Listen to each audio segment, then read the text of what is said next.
again, Kendopolis. This is Dr. Kendo, and we're here with another Scribblenauts Unlimited object editor commentary. Specifically, we're here with a Kendo-Crossover episode. You could see what I'm renaming my Kendo character right now, the avatar. Of course, I showed you guys how to create it in episode 144, which was the Kendo avatar and John Cena episode in this series, basically, where I just create Scribblenauts characters based on your suggestions in the comments section. Most popular, most requested each week is what gets created. But this week I told everybody we're doing a Kendo crossover. I've done some of these before with Five Nights at Freddy's, i.e. it was Five Nights at Kendo's, and we also had Kendo Tale, like Undertale, Kendo Universe, like Steven Universe, Pokendo was Pokemon, and now we're gonna have Kendo and the Ink Machine, of course, modeled after Bendy and the Ink Machine, and so we've got our Bendy version of Kendo right here. I'm gonna go ahead and be the main character. Why not? Bendy, I guess you could say main character. Obviously the title character. We got Kenpo as the arms. Yes, that does sound like Kendo, you're right. But Kenpo is one of Maxwell's mini brothers, so that's for the arms. We're basically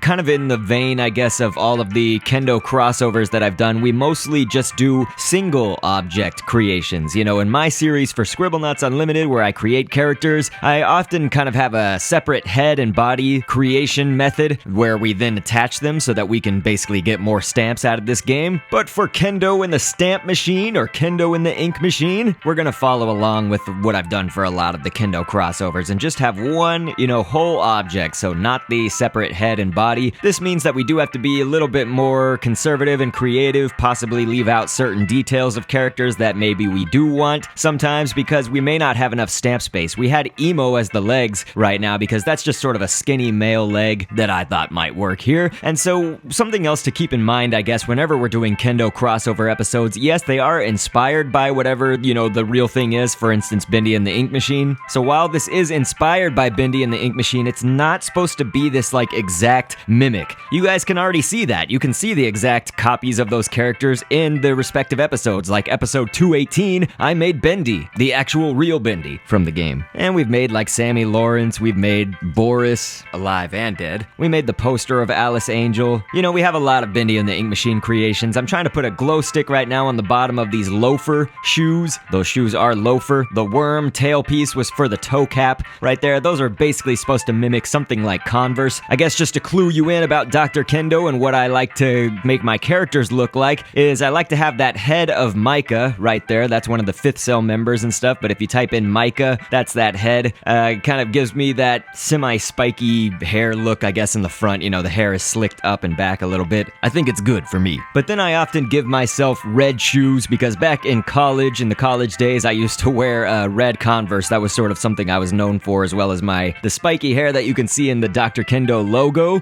for Dr. Kendo commentaries here, that black and white logo. Well, that was my actual head and hair and stuff back in college. So we're sort of going along with that. You can see a lot of the stamps that we're using on screen, of course, to create this Bendy version of Kendo, and we have reached the stamp limit with these great white shark fins to be some of the devil horns like that. And of course, Bendy does not have a nose, but remember, this is the Kendo version. This is Kendo in the Ink Machine, and so I'm just kind of creating a likeness. It's an inspired by, quote unquote. And so I was thinking, who can we make Mrs. Kendo be here? Well, it was pretty obvious. I mean, we're gonna go with Alice Angel to be Mrs. Kendo's, I guess, inspired by character. So this is sort of the, I guess, remake of Mrs. Kendo. I did actually announce that I am gonna be having a baby boy. So for anybody that didn't know that, my wife is pregnant. She's due in October. This is uploading in July 2017. So just a few months away, we will have a little baby Kendo boy. But in that announcement video where I announced, hey, we're having a baby,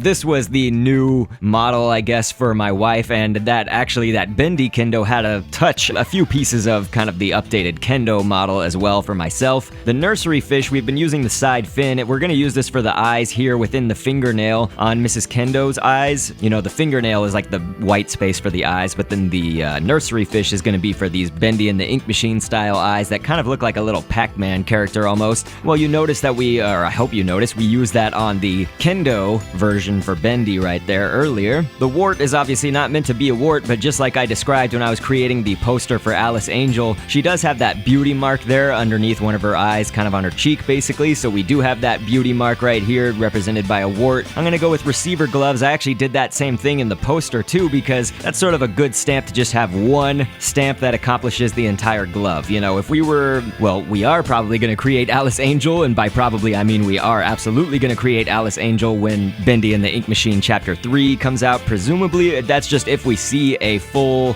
body resolution image of her. So assuming we see the full character in that game, we will create her, of course, the real version. But Mrs. Kendo as Alice Angel was a good one that we could create because without a full body look at Alice Angel, we can still make Kendo and the Ink Machine versions of the characters because they don't have to match exactly like piece for piece. So I did mention Baby Kendo, and I will announce right here, because this is July, as I mentioned before, that July is actually Founders Month on this channel, which means that my channel started back in July of 2012. So Founders Month is just basically the time every July. It's like an anniversary. We have tons of things going on the channel, you know, just kind of either more episodes, interesting new things that I've never tried before, or just special things like this, I guess. This Kendo-Crossover really could constitute as a special part of it. We got these little mittens on Baby Kendo. It's gonna be basically that Baby Kendo here is gonna be a baby Meatly Kendo, because we are gonna make him represent the Meatly. Of course, like the Meatly little Easter egg for the developer,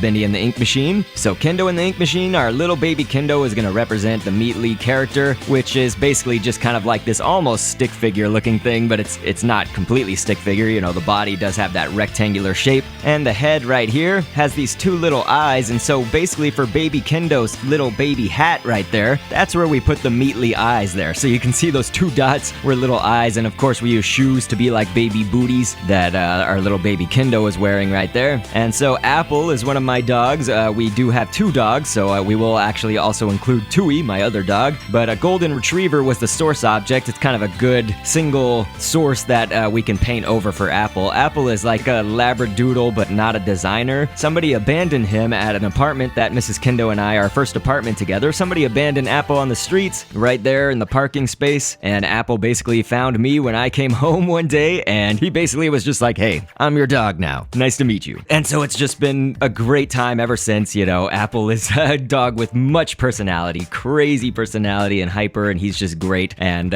Boris is you know, it's not a too far of a stretch, although Boris is bipedal in the game, whereas Apple, of course, is a quadruped. He walks on all fours. And so we basically made it to be like Apple's wearing some like dog overalls, I guess, a dog version. I'm sure those exist in real life. People have dressed their dogs like the Mario Brothers and stuff like that. We're kind of taking a similar principle here. We actually left a little space there where the tail is, so it's like there's a hole where his tail can kind of be out in the back, and we made his eyes super huge for the Boris eyes. That was with the back tail piece of a worm, painted all white, and there's a dot within that. We've got little patches that we've added, of course, to his overalls. Those overalls are actually just the golden retriever back legs. We just painted them that certain color. Oil vent was also used for the nose, but also for, I guess, the main body of those overalls. Octopus tentacle pieces were the straps right there with...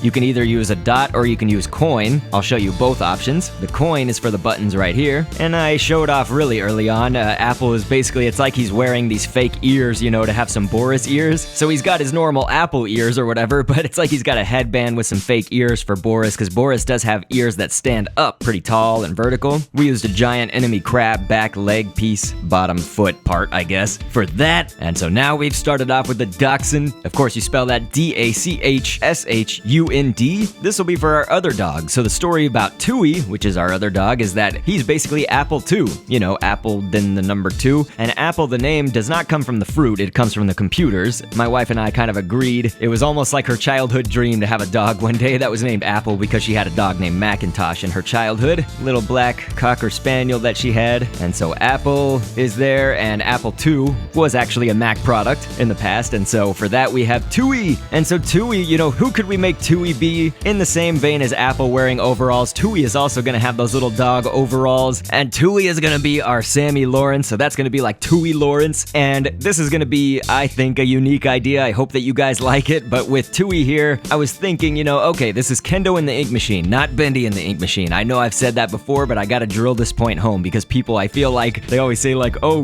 Bendy doesn't look like that, or whoever doesn't look like that, and it's like, that's because it's not supposed to, for the reasons I discussed. But anyway, so since this is Kendo and the Ink Machine, we're gonna make Tui Lawrence basically wearing a Bendy mask, except for it's gonna be the Kendo version of Bendy, so he's gonna be wearing a mask of me over his face, and so we'll create that pretty soon here. We can actually start off that design with a glow stick, because that'll be for like the strap that holds the mask on over its head. So we'll take that, paint it white, and that's looking good. The overalls are mostly the same as what we did for Apple. You know, oil vent is kind of the main part. We actually made Tui's legs, they're a lot darker black. You know, Tui actually kind of started out as a like really dark gray, almost light black dog, but he's got Old English sheepdog in him. And I know, he's really tiny. He's got a lot of other stuff too in him, like toy fox terrier mainly, but he's also got like Affenpinscher, Chihuahua, Chinese crested, some other dogs and stuff. So that makes him a little bit smaller. And so here you can see the Kendo mask coming together.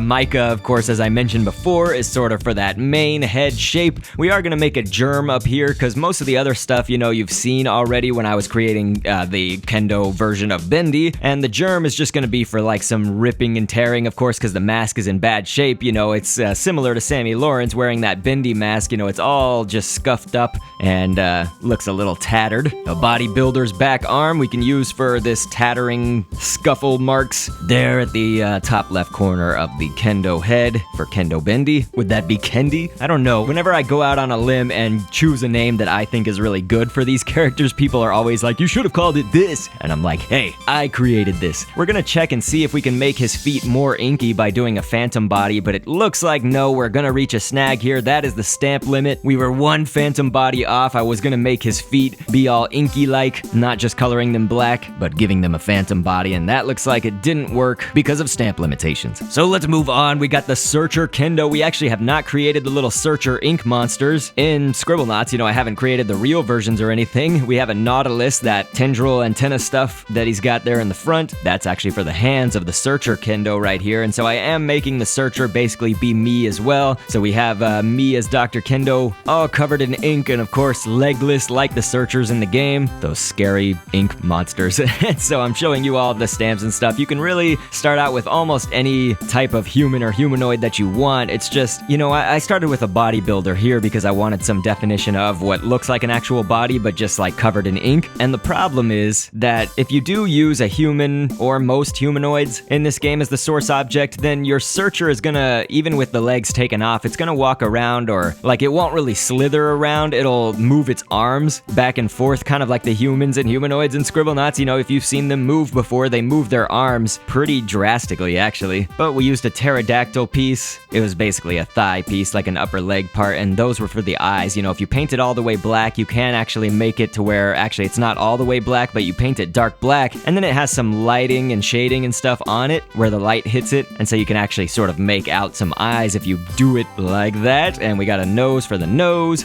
a golem shoulder pieces for the mouth with the Irish moss in there for the little teeth. It's like he's got some sharp teeth right there. An iguanodon we used the bicep shoulder piece basically of the iguanodon for the same part on the Searcher Kendo. And shrimp paste. We got shrimp paste down at the bottom. Basically, it's not on the legs, it's still attached to the torso, but it replaces where the legs go. So, you know, we just moved it all the way down and all the way in the back of the body. So shrimp paste, you can see that. Looks freaky, looks good for this. Silver sword was the hair, I guess, of the Searcher. You know, Searchers don't have hair, but it's like the ink hair of the Kendo version. And so here's a good look at all of the characters right there for Kendo and the Ink Machine. I do like how that looks. I am proud of this one. Not that I'm not proud of others, I guess. It's just this one I really like above all else. You saw a look at some of the Bendy and the Ink Machine creations we had, so you can tell they are different, yet sometimes have striking similarities. And that's something, you know, I don't think this is a huge criticism, but it's one that sticks out in my mind with some of the past Kendo crossovers that we've done. It's like people, it's so weird because half of the comments sort of box me into being like, that's not what that character looks like. You know, as I just mentioned kind of halfway through this video, it's like the point is not to create the characters to look exactly like it. Like for instance, a Kendo version of Bendy. We don't want it to just look like Bendy with my hair and my shoes and that's it. And in the same token, while some people say, hey, it's like that's not what Bendy looks like or something, if that's what they're gonna say, then the other half of the comments might be like, man, you created it too close and too similarly to the real character. You should have made it different. And it's like, I gotta push back on this episode. You know, if I get that kind of comment for this episode, I would be really surprised because I feel, you know, you look at Apple and Tui, you know, that does not look just like Boris and just just like Sammy Lawrence. You know, like those are distinct differences. They're obviously dog characters that are made from human and humanoid characters. And you know, I gave my Bendy Kendo, I gave him a nose. We gave him the red shoes, so he's got the little Kendo piece to him, but it's not just like Bendy's shoes or something. And I made our Kendo searcher basically have a red mouth. I forgot to even mention this, but the mouth is all red on the inside because it's like the red shoes. You know, to keep that red theme going, I guess. We made the searcher have a red mouth, and of course he's got a Kendo looking head to some degree. And with our little baby Kendo, we were able to incorporate like pieces of the Meatly character, but not just, of course, recreate the Meatly character by itself. So that's what I'm talking about. But we'll stick to a positive note here on the end, and I'll just say I really appreciate you guys. I feel like you have a lot of enthusiasm for these Kendo crossover episodes, so I am pleased to see that. We will have more in the future, of course, but go ahead and get back to requesting other things. We don't have a Kendo crossover come right after another Kendo crossover, so it'll be just a few months, maybe a month or two, until the next one comes out. So go ahead, just start requesting something. What do you want to see in Scribblenauts? I'll create most popular, most requested, and of course, I will catch you guys on the next vid, and thanks for viewing. Hey, this is our song,